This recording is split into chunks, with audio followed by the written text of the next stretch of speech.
I haven't been able to focus on making videos lately because I've been kind of tormented with that question of how do I go from making products, push sticks and mallets, with just normal universal hand tools towards a more automated thing. I'm building a machine that works better for routering it and stuff. So I don't have to do all this stupid stuff, like having to do stupid stuff with a table saw in order to make a safety device for people to use with a table saw. That's just stupid. And so I've been focusing on that a lot. I kind of I broke down and I just I just went to eBay and I looked up any book that had manufacturing and guidebook in it. So I bought a few of those. So it's like a comprehensive guide to manufacturing and automation and stuff. It's like, oh, $4? Fine, give it to me. So and the funny thing is I figured out a pretty big thing, how I can make a kind of automated profiling table for a router. But let's talk about last year. So last year was whenever I did my first experiment selling stuff on Etsy. And in November I sold mallets, which I only had enough wood to make a few, and I made $160, really nice. And then later I made 97 push sticks and I sold like 40 of them, and I made $280, really happy. So this kind of proves that I could actually find a way to get away from it relying on ads. Because first of all, I feel kind of icky relying on ads. Second of all, I want to be able to bring something to the world instead of just videos. I want to be able to have an actual impact. And if I can sell things, especially if they're like a safety device, it's really nice. YouTube ads have also gone down a lot in value. I've only made $280 this month, and so, you know, me and Thais are thinking about getting an apartment and having a place where we can film podcasts and all this stuff, and I'm not going to rely on just ads. I want to be able to make something, and if I can make the process pretty automated, that'd be really good. I've decided to rename the Etsy project series, because they were all just disjointed videos, to where it's now making money manufacturing on Etsy, because I think it might be kind of cool if you guys could follow me throughout this whole process of me learning how do you go from just making a few one-off things, okay, then making 30 one-off things, to then making something that's kind of more automated. And so I thought on this project for a little while, and I've had kind of like 3 paths just on the push stick design, because that's what I'm focusing on right now. 3 paths that I've gone down with push sticks, because I think I can also make them here as well as back at the workshop, so I can be making them wherever I go. And there's a lot of oak around here and stuff like that, so that's really good. But I've decided to make a router table thing, a profiler, I guess you could call it. At first I wanted to do a CNC. That didn't quite work well with my mind, because I don't feel like having to spend a bunch of hours fiddling around with electronics.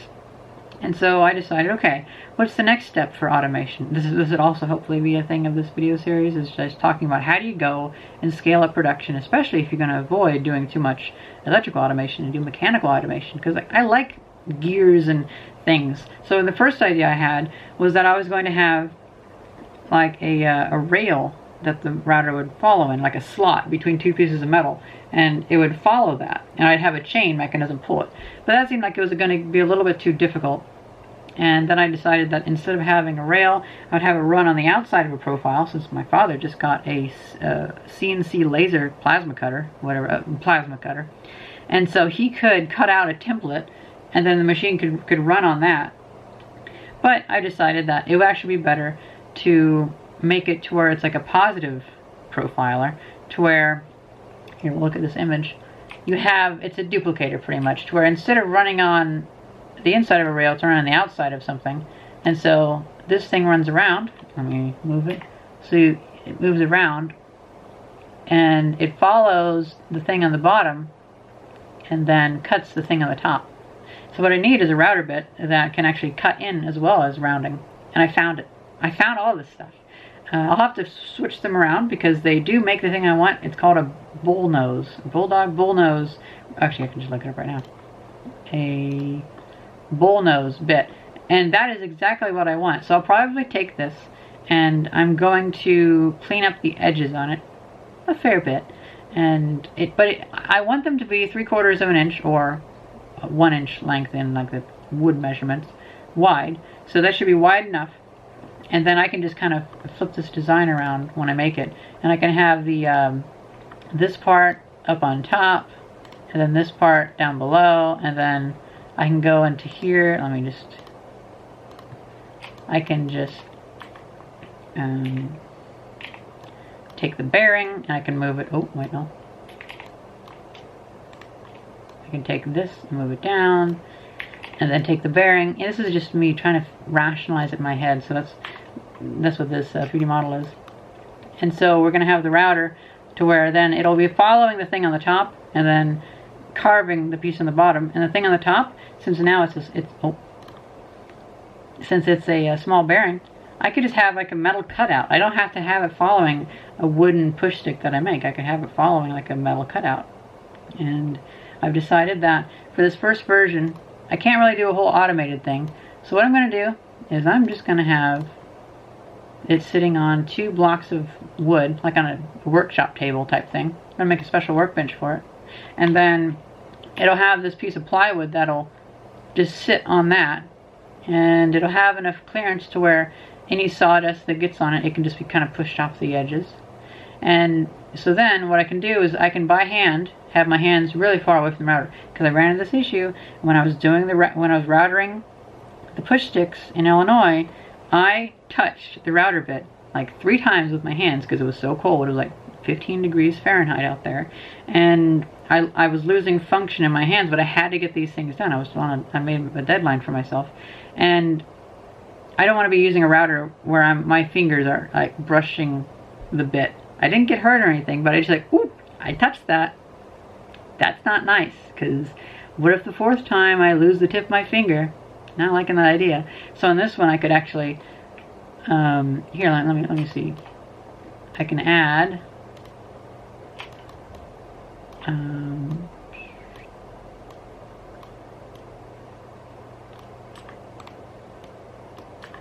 let's just say this is like a handle. And then I'm going to take that and I'm going to parent it to where, oops, no. To where now, that's what I did with that other square. So like whenever I move the router 3D model, it goes with it. Okay, so now I would have like the 2 handles around it, and I could follow and cut in the handle by the profile because it's following that guide rail, and I'll just move it by hand, and that will be such a wonderful way to automate all of this, and it'll make it a lot safer. Oh, actually, these 2 sections,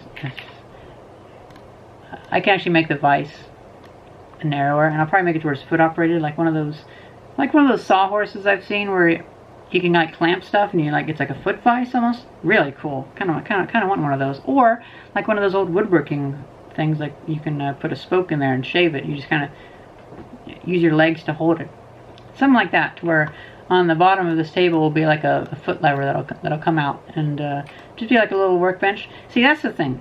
If I was going to do like an XY table, like a 3D printer, I would need to have it really sturdy, and I'd need to have it to where it's probably twice as long as any axis it needs to go on, because I need to have like all this stuff for like lead in and lead out, or whatever the term is for that.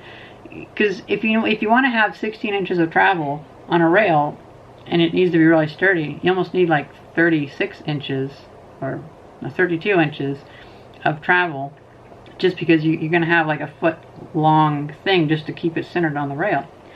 So this is my first thing I'm really excited about, and so I ordered this. This should come in a little bit, and then I was going to go to Harbor Freight, and I was going to get just like a $70 router, but then I was like, you know what? I don't want something from now. I want something from the late 80s or the early 90s. And so I looked up Black & Decker router, and I bought this for only 30 bucks instead of paying like 80 bucks for a router. And it's a Black & Decker 1 horsepower router, 1/4 inch chuck. Oh right, I should probably buy a router extender. Well, I can see about that later on if I need that, but because I'm not sure what I'm going to be like having to do with the distance from the router. But I'm really glad I'm not going to have to build my own bit. I'll just take this $16 bit and I'll modify it. But yeah, this is going to be a fun restoration because I'm gonna go through this router and really enjoy cleaning it up and lubricating and oiling it. And I think, you know, I can probably make an extra video or a first video of just going through the manual where I can get all my rants about like, oh, they really made stuff great in here, and then don't buy this stuff after like 1998 or so because they're shit, and don't buy this stuff before because it's too heavy and weak or whatever. You know, because stuff from the 50s and 60s, it's powerful, but it's heavy. But then by the 80s and 90s, it's starting to get lighter, but it's still just as durable. And then after, like in the 2000s and now, stuff is lighter and it's kind of easier to break. That's at least my rough idea. But I figure I could even do a video because it comes with a manual, which is really cool. Anyway, so I decided to rename this, I'm not sure if I said this already, I decided to rename this video series to Making Money Manufacturing Etsy. And I hope that this could probably be a pretty cool idea. And plus, I mean, there's also that thing where if I can kind of make this an interesting little adventure that you guys can follow too, then that can almost be like a marketing type thing. That's kind of cool. Because I wouldn't have sold nearly as many push sticks and stuff as I did. Oh, also there was one thing that I thought was really...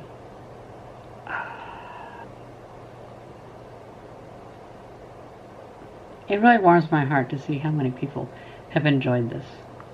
Like somebody bought it for her, these were given as a gift to my 2 sons who love the fact that they were handmade in the USA and of quality construction. Always wish they had one available when the need arose pushing wood through the saw blade. And I thought, oh, that's so cool. Someone actually liked it. You know, like, that gives me so much more emotional reward than some advertisement. And, I like how much people are liking this. I mean, sure, these are all people that I know, like they're viewers, but I'm hoping to see about giving myself a good amount of time, because I shouldn't feel all stressed like, oh, I need to get back into making stuff with the same methods. What I need to do is I need to take this time and stop and think, what do I need to do better next? And I think with this, I can lower the cost of these push sticks to $5 each, because $10 is too high. I think what we need to do is we need a challenge.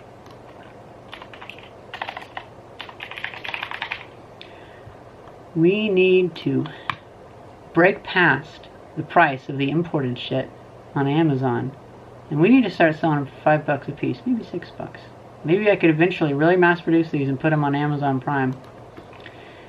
And I would like to see it I would like that, because I think I could actually undercut the importers and produce a pretty good product.